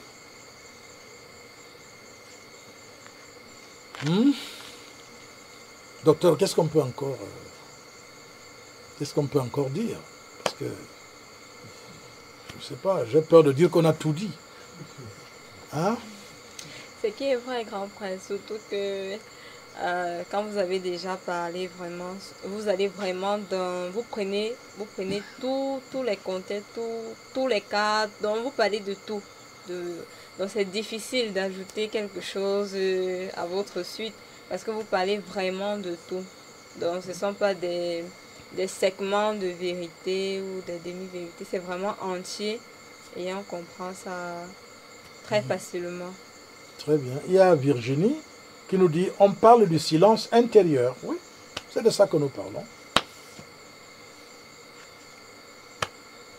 Vous ne pouvez pas ne pas dire à votre épouse, voilà, allons prendre un petit repos, allons nous promener, et tout ça là. Vous n'allez pas dire à vous n'allez pas rester tranquille sans dire à votre enfant, non, c'est pas bien de faire ce que tu fais, parce que ça risque d'entraîner ceci. Il n'y a aucun organe qui nous a été donné par l'intelligence sans que ce soit utile. Tous les organes sont utiles. Tous. Si la bouche est là, c'est qu'elle devait nous servir. Et pour mettre la nourriture, et en même temps pour sortir la nourriture. Ce qu'il faut, c'est que les paroles qui sortent de nous soient nourriture. Et quand on a réalisé le silence, toutes les paroles que nous sortons deviennent la nourriture pour tous ceux qui nous entendent. C'est ça la vocation de la parole, de la bouche. La bouche n'était pas faite pour insulter les gens, pour pour maudire, non. Elle était faite pour donner à manger, pour transmettre la parole qui est en même temps pain et vin. Mais regardez comment ça se passe aujourd'hui. Notre cœur est impur et tout ce qui sort de notre bouche est impur et est obligé de corrompre tout ce qu'il y a autour de nous. Et les autres hommes, et les animaux, et les plantes, et l'atmosphère, tout est corrompu. Alors, Muvet nous dit « Salut la famille » depuis les Philippines. Ah oui, ça vraiment, c'est assez loin de là où nous sommes. Merci beaucoup. Qu'est-ce que la science quand même nous donne la possibilité de pouvoir... Mais il faut profiter vite. Parce que la science, là, en même temps, pendant qu'elle nous donne la possibilité de pouvoir communiquer depuis les Philippines, dans le monde entier, en même temps, elle est en train de faire d'apprêter la Troisième Guerre mondiale. Vous voyez? Donc il faut faire vite. C'est aussi ça l'intelligence. On utilise ça pour nous mettre ensemble. L'âme, pour être en contact avec l'âme, que les âmes soient en contact, ils n'ont même pas besoin d'être physiquement au même endroit. Les âmes n'ont besoin que d'avoir la même préoccupation, de rechercher le remède universel et de recevoir ce remède à travers les radiations qui viennent de la source divine. Et puis du coup, elles sont en connexion, quel que soit leur endroit là où elles sont. La clé, c'est d'être guéri ou d'être en train de guérir. Ben oui. Donc, merci de participer à ce programme. Alors, nous avons Denise qui nous dit bonsoir le village. Merci une fois de plus pour ce beau message, le vrai silence, comme vous l'avez expliqué, affirmer qui nous sommes de l'intérieur vers l'extérieur. C'est un véritable exercice qui demande à être pratiqué jour après jour. Absolument. C'est ça que l'homme doit devenir conscient. Il faut être conscient. Parce qu'en général, nous sommes dans l'inconscience. Bon, nous sommes vécus. Les choses nous font penser à ce qu'on n'aurait même pas intérieurement souhaité penser. Imaginez un instant qu'un homme ait planté tout ce qu'il lui faut pour se substanter, se nourrir. Qu'un homme puisse, sur la base de ce qu'il y a dans son environnement et ce qu'il a planté, se vêtir.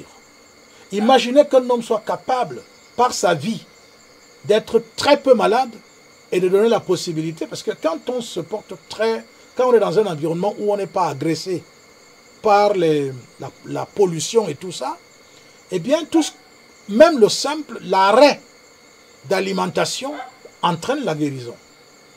C'est-à-dire que tu laisses que ton corps, ou les éléments de ton corps, les cellules particulières qu'il y a dans ton système, se consacrent uniquement au rétablissement de l'équilibre psychosomatique, et puis la maladie s'en va. Quand on vit de manière naturelle. Mais vous avez suivi ce que le docteur nous a dit aujourd'hui? Tout est pollué, tout est pourri. Vous voyez donc que ça nous demande des efforts maintenant, au lieu que nous puissions continuer à surcharger notre corps avec n'importe quelle alimentation, n'importe quelle chose que nous respirons, n'importe quelle préoccupation mondaine et tout ça. Nous devons maintenant nous concentrer uniquement sur l'avènement de la lumière. Ces fameuses radiations qui viennent de la surnature parce qu'on a fait silence en nous. C'est ça qui doit nous préoccuper. Nous devons nous détourner de tout ce qui nous empêche de rester conscients et de hâter et de souhaiter vivement l'avènement de la lumière, qu'elle nous pénètre, nous transforme, nous sanctifie. C'est ça que nous devons chercher. Si nous le faisons, cette lumière est tellement amour et tout, qu'elle nous apportera tout ce dont nous avons besoin et on sera des véritables guides pour les autres frères, les autres humains. Alors l'être revient en disant, Maître, est-il possible de revenir vivre en communauté avec vous? Ah, ça, c'est une... Frappez à la porte. Et on verra. Frappez seulement à la porte. On verra. Ce qui est certain, c'est que il faut chercher d'abord à connaître cette communauté. Peut-être faire un voyage pour découvrir cette communauté. Et repartir. Et réfléchir. Et voir si ça vaut la peine de rejoindre une communauté de ce genre. C'est comme ça. Hein? Un homme averti fait comme ça. Donc, vous venez, vous faites un voyage touristique, vous venez visiter les lieux, ainsi de suite. Vous voyez comment on vit, et après vous repartez, et après vous réfléchissez bien. Et puis quand vous revenez, vous pouvez vivre en communauté. Que faire, nous dit notre ami, que faire quand on voit des heures miroirs tous les jours? Je ne sais pas ce que ça veut dire. Que faire quand on voit des heures miroirs tous les jours? Je ne sais pas ce que ça veut dire. Vous pouvez préciser. Alors l'être nous dit, non, M. Bichon, combien de fois nos âmes se réincarnent? Oh là là, tout dépend de chaque... Je vous ai dit que la vie d'une âme, elle est particulière. On ne peut pas déterminer avec exactitude combien de fois l'âme peut s'incarner. Regardez, vous vivez par exemple, une âme vient en incarnation. À l'âge de 10 ans, c'est fini, c'est la mort. Est-ce que ça peut être une incarnation? Est-ce qu'on peut considérer ça comme une incarnation? Elle vient à 30 ans, elle meurt. 40 ans, on meurt. 50 ans, on meurt. 60 ans, on meurt. D'autres 100 ans, ils sont encore là. Alors vous voyez donc quand est-ce que commence réellement l'incarnation? Ça, c'est des questionnements. Hein. Il ne faut pas seulement dire réincarnation, mais il faut comprendre tous ces mécanismes. Donc, pour savoir combien, il y en a qui affirment, ok, ouais, l'âme se réincarne 700 fois avant de machin. Dis donc, vous pensez que c'est automatique? Ça ne peut pas être automatique. Ça dépend de la vie que vous menez. Êtes-vous attaché à la matière? Êtes-vous machin et tout? Vous êtes encore très loin dans l'évolution. Cela il vous faut encore des millénaires, ainsi de suite. Tout dépend. Celui qui cherche déjà maintenant, qui se relie à la lumière maintenant. Alors, si maintenant, on répond qu'il fera tel nombre de réincarnations, ça sera plus vrai pour lui, puisque lui, il a entrepris un chemin où la réincarnation s'arrête. Il ne sera plus obligé de revenir en incarnation. Donc, c'est quand même compliqué de déterminer cela. Bonsoir, Ma nous dit, bonsoir, quand se fera le retour du Christ? Tous les jours. Si vous voulez, le Christ revient pour vous, même maintenant. Donc ne pensez pas qu'il va revenir en même temps pour tout le monde, n'attendez pas tout ça. Non. Il revient pour celui qui le cherche. Pour celui qui ne le cherche pas, il ne revient pas. Il peut seulement ressentir, même sans même imaginer que c'est lui qui est revenu, les conséquences de son retour. Par exemple, les catastrophes, les cataclysmes et tout ça. Celui-même, il dit que quelqu'un avait dit que je ne suis pas venu apporter la paix, mais l'épée. Alors, Oursia nous dit, bonsoir à vous, comment amener son âme à être silencieuse? Faut-il adopter un mode de vie spécial? Absolument. Ah, il faut un nouveau comportement, il faut une nouvelle manière de voir les choses, il faut des nouveaux amis, il faut des personnes qui cherchent comme vous. Sinon, comment vous allez faire? Sinon, vous resterez toujours. Bon. Quelqu'un avait dit, les mauvaises compagnies corrompent les bonnes mœurs. Si vous voulez sortir de cette pègre, il faut absolument à un moment donné avoir des amis qui aspirent aussi à la même chose. Alors, Eric nous dit, l'univers produit-il encore des nouvelles âmes ou alors il n'y a que renouvellement de l'âme? Non, ce n'est pas possible que ça s'arrête. La vie est dynamique. Comment est-ce que ça peut s'arrêter? D'ailleurs, je vous ai dit, l'âme est une. Mais les parcelles, il peut en avoir à profusion, mais elle est une. Si elle est une, elle est un peu comme la mère termite, qui est capable de, la reine des termites, ou la reine des fourmis, qui est capable de faire apparaître sans arrêt des milliers et des milliers de fourmis. C'est la même chose. Alors, Denise nous dit encore, Maître, pouvez-vous parler du silence en lien avec les maladies karmiques? Est-ce que le chercheur qui a entrepris le chemin sera exempté de maladies karmiques? Oui, oui, oui, madame. Pourquoi? Parce que les maladies karmiques sont reliées aux expériences que l'âme a vécues pendant ses multiples réincarnations. Ok? Sans oublier ce que les parents et l'ancestralité a transmis dans son système à travers ses gènes. Donc, comme tout ça c'est le karma, oui, c'est possible. Le karma peut être totalement effacé et annihilé. Ça fait partie des processus de guérison. Totalement, le karma est effacé complètement.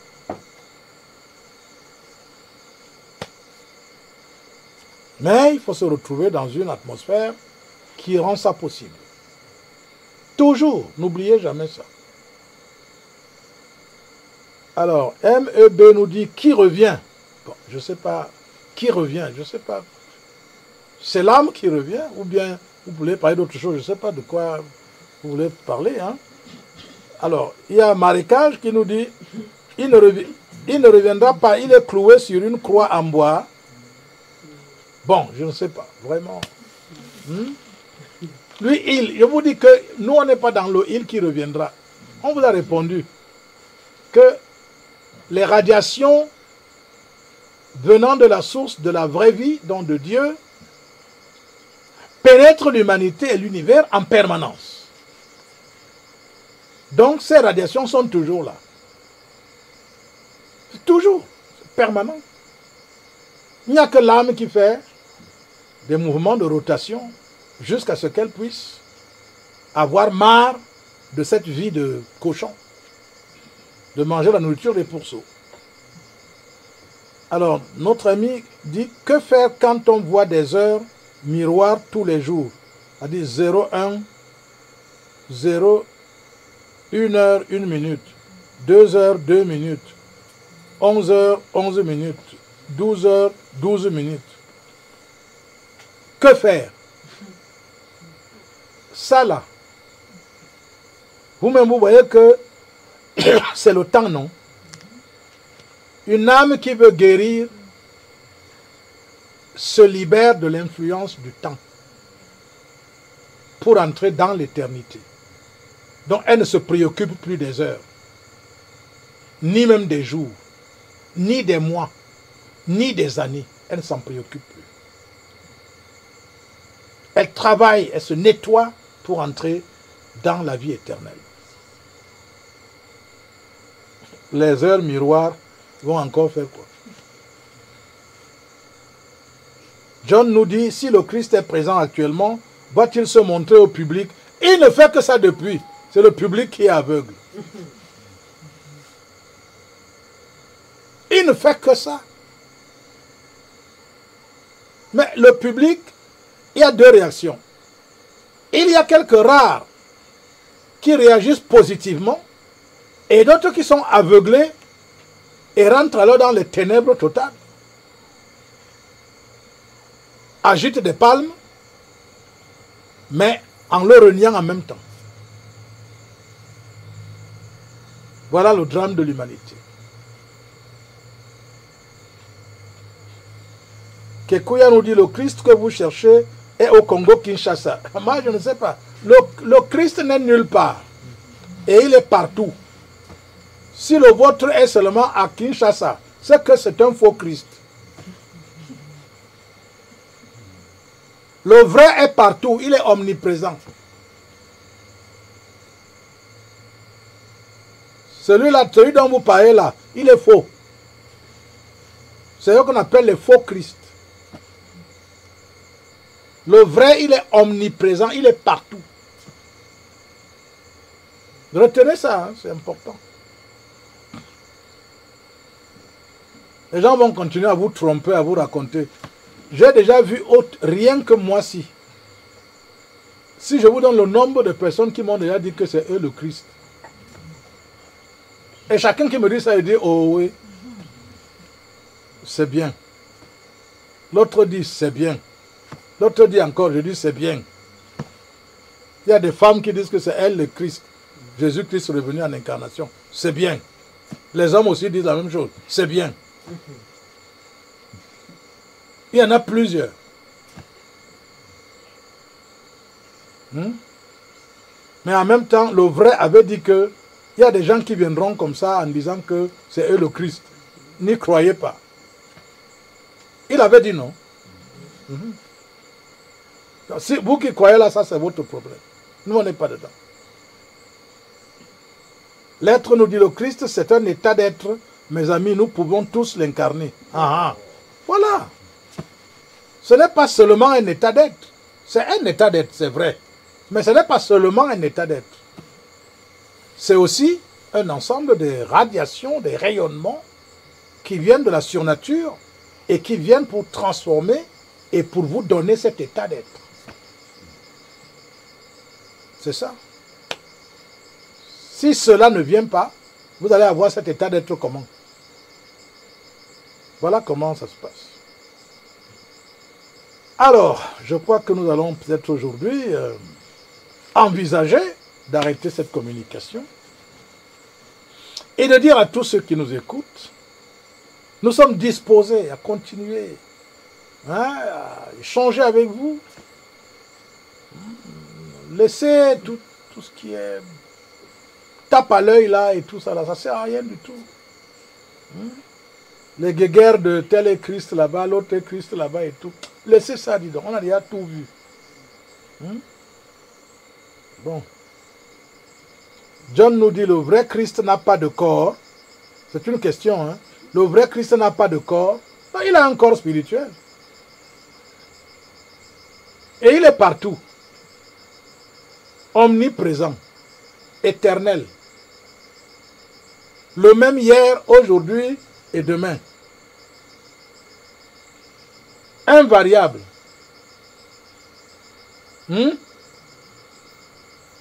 Éternel, immortel. Kekuya nous dit, il a un corps et il a, bon, je sais pas, il est la deuxième personnalité de la Trinité. Bon. Bah, je ne sais pas, il est la deuxième personne. La première, c'est qui? Et la troisième, c'est qui? La troisième, c'est sûrement Marie. Ou bien le Saint-Esprit, c'est ça? Hein, Kekuya? Oursia nous dit, tout le monde reçoit ces rayonnements. Ces rayonnements sont bien vers tous. Mais est-ce qu'on veut les recevoir? On est très occupé à des choses futiles. Et les gens qui dirigent le monde nous entraînent toujours dans le chemin faux, complètement faux. Les guerres, la famine. Je vous dis, on transporte les gens. Regardez comment... Prenons le cas de l'Afrique.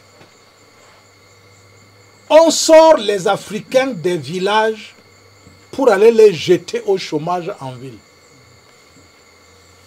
Vous croyez vraiment que les gens là vous aiment?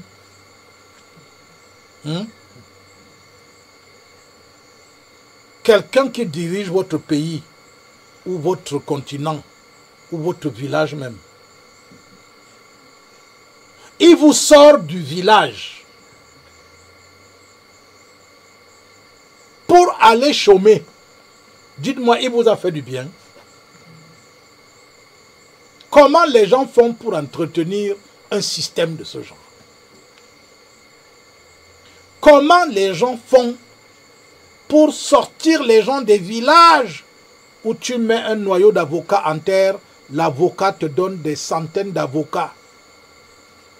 On t'enlève de là et tu pars souffrir en ville. C'est quand même incroyable. Mes frères, réveillez-vous.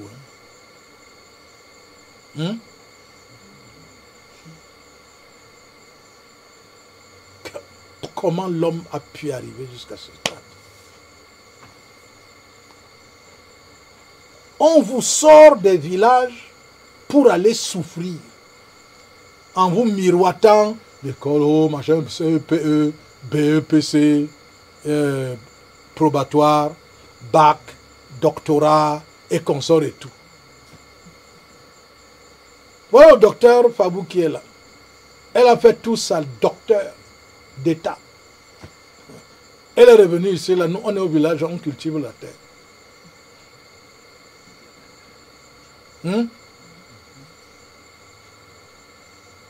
C'est ça la vraie direction de quelqu'un qui a fait l'école.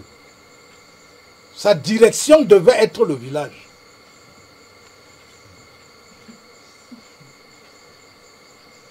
C'est-à-dire, un homme normal, quand il a fini l'école, si c'est l'école, hein,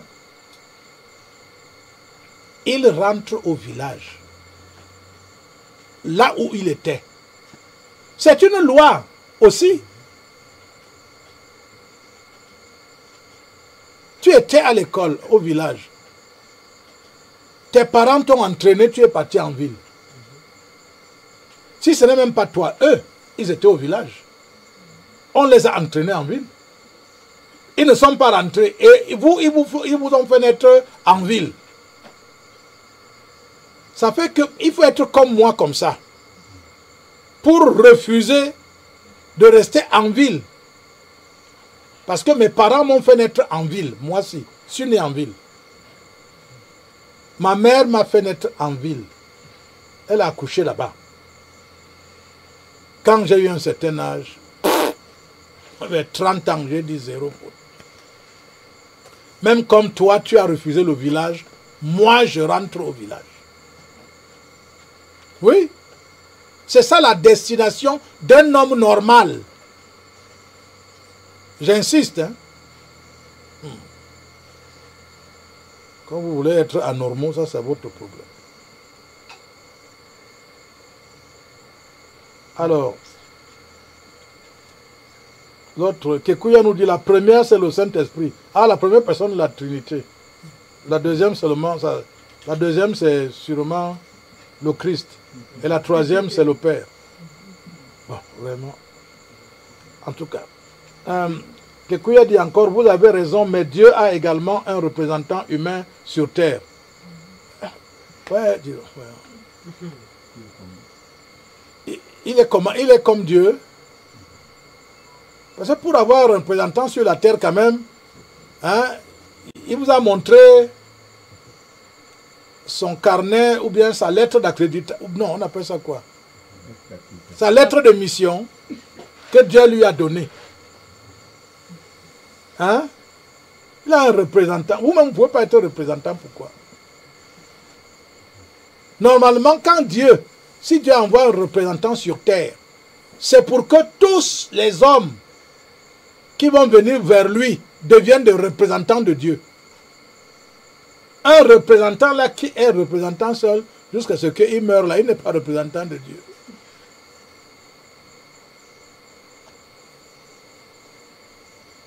Mais bien sûr, si tu es représentant de Dieu, ton rôle c'est de venir, j'ai failli dire fabriquer, hein, faire apparaître les représentants de Dieu. C'est ça ton rôle. Si tu ne fais pas qu'il y ait des représentants de Dieu, c'est que même si c'est Dieu qui t'a envoyé, tu as échoué. Alors, Ursia nous dit, tout le monde reçoit ces rayonnements. Qu'est-ce qu'il faut faire pour les recevoir? Très bien. C'est ce que nous avons expliqué ce soir. Il faut faire silence. C'est ça la condition pour que ces rayonnements pénètrent en vous, le silence. Ces rayonnements n'aiment pas le bruit. Ça ne pénètre pas chez quelqu'un qui est préoccupé par les choses mondaines, par les choses inutiles. Jamais du tout. Pas de pénétration. Parce que vous êtes barricadé. Vous avez une carapace. Rien ne pénètre. John nous dit le Christ actuel est le même que celui de 2000 ans en arrière. Oui, il est le même hier, même avant 2000 ans. Il a toujours été. Ne le situez pas dans le temps. C'est un être atemporel. Pourquoi vous voulez le situer dans le temps? 2000, 4000, 5. Pourquoi? Il est atemporel.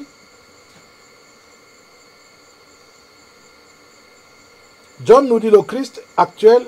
Non, voilà. C'est Kekuya encore qui nous dit oui, il se réincarne et joue différents rôles.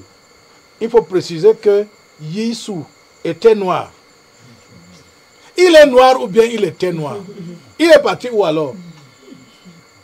Il était noir, il est où maintenant? Dites seulement il est noir, non? Vous avez peur?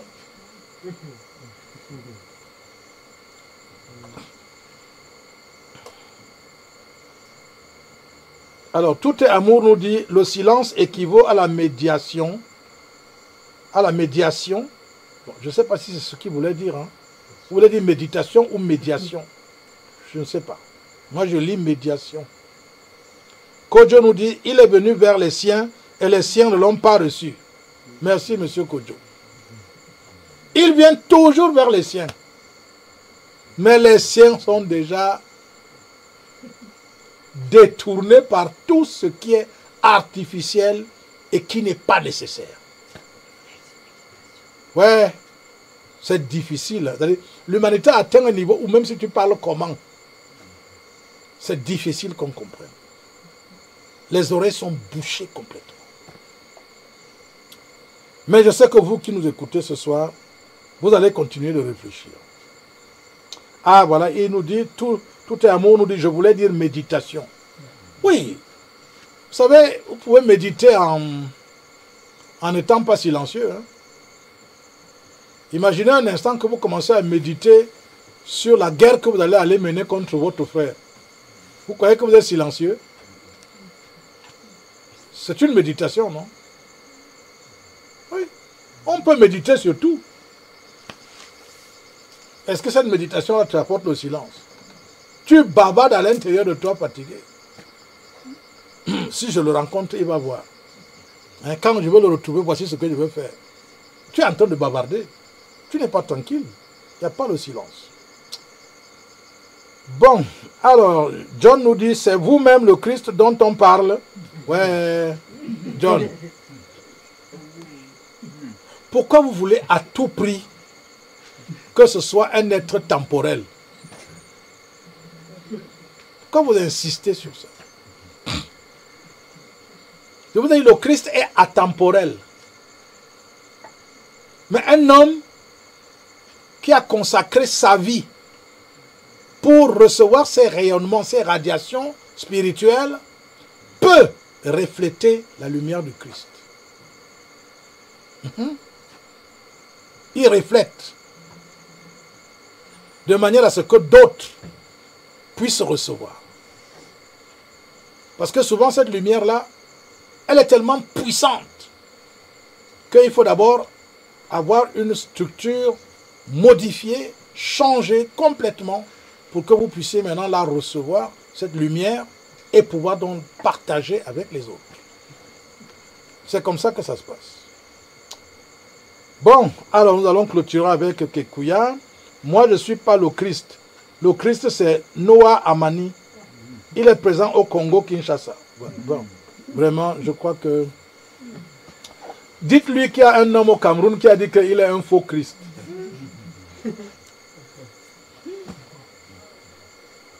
Il est faux, c'est clair, il n'y a même pas... Il n'y a rien à faire. Dès que vous parlez comme ça, c'est qu'il est faux. Vous comprenez? Il faut lui dire ça. Qu'il y a un monsieur là qui a dit que tu es faux. Moi, je ne le connais pas. Hein. C'est vous qui parlez de lui. Lui-même, quand... puisque vous parlez sûrement de celui qui est mort il y a 2000 ans là. Comment tu peux mourir en même temps que tu es encore là? Réfléchissez quand même un peu. Hein, donc, c'est une réincarnation. Donc, le Christ se réincarne. Comment? Il s'est incarné une fois. Depuis le commencement des temps. La parole s'est faite chair depuis. Mais maintenant, tous ceux qui peuvent recevoir cette parole, c'est eux qui peuvent redevenir aussi des Christ. Et il ne peut pas avoir un seul, c'est-à-dire un seul. Non.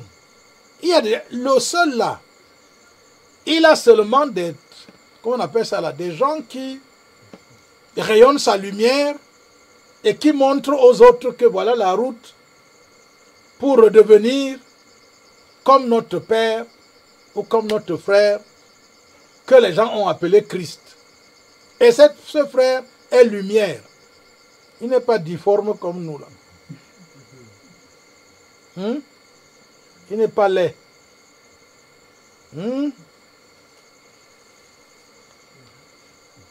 Il est saint. Ousare Omotunde nous dit, quels sont les jours de vos directs, grand maître? Merci pour l'enseignement. Bon, désormais, vous pouvez nous suivre. Si vous vous abonnez à l'émission Sagesse, par exemple, vous pourrez nous suivre tous les mercredis à 19 h. Mais désormais, à partir de demain jeudi, nous sommes mercredi aujourd'hui, à partir de demain jeudi, connectez-vous à Seb Africa TV et vous allez suivre chaque jour à 19 h à peu près une émission qui sera toujours mise à la disposition du public. Mais si vous voulez être en direct pour échanger avec moi, avec nous, avec le docteur Fabou, avec les autres, alors vous vous abonnez à l'émission Sagesse. Vous contactez l'administration par les différents canaux et vous aurez les conditions pour être abonné. Sinon, vraiment, nous sommes heureux d'avoir été avec vous.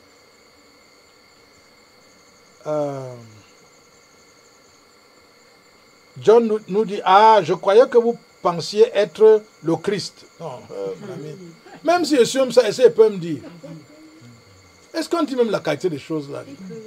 Comment les gens même ont le courage même de dire ce genre de choses? Fermez la bouche et agissez, on voit, non? Hein? Vous ne pouvez pas poser les actes, on voit. Quelle est cette histoire-là qu'il faut absolument se proclamer Christ? Même les plus grands pasteurs là, qui ont fait des choses incroyables ici sur la terre, hein, tout ça là, ne disaient pas qu'ils sont les Christ. Mais il y a des petits mollusques là qui prétendent être les Christ. Bon, ils n'ont qu'à faire comme ils veulent. Hein.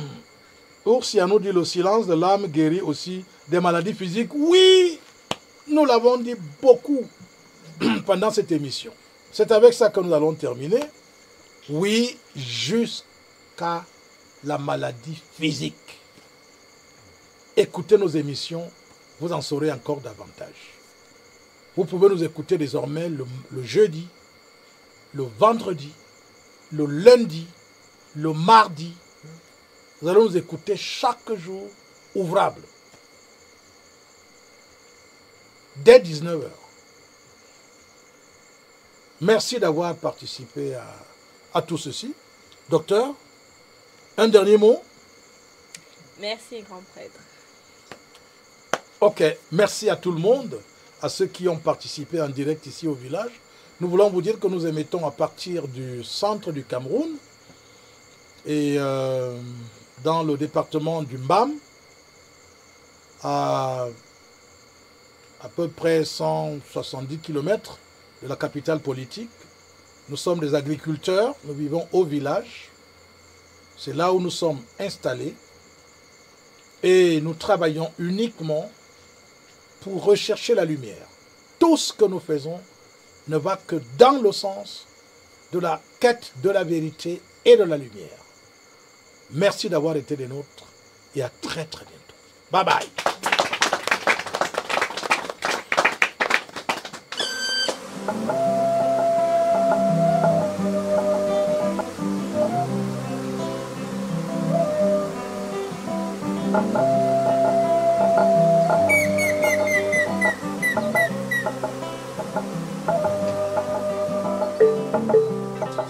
L'esprit jaillit du cœur de l'homme. La sagesse apparaît. Le monde se transforme. La justice s'impose. Et l'amour rayonne sur toute la terre.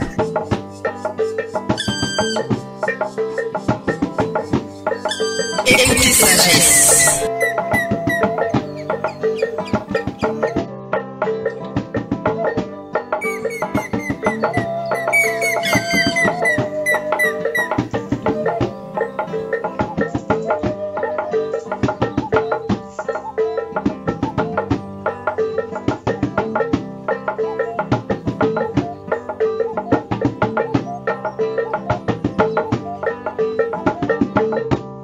Écoutez sagesse. Philosophie. Écologie. Spiritualité. Santé.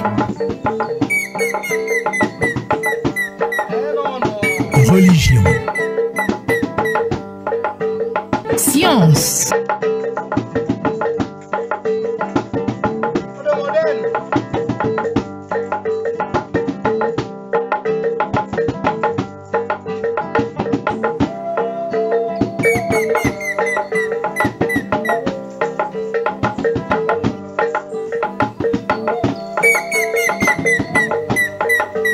Écoutez sagesse. Vous ne serez plus jamais le même.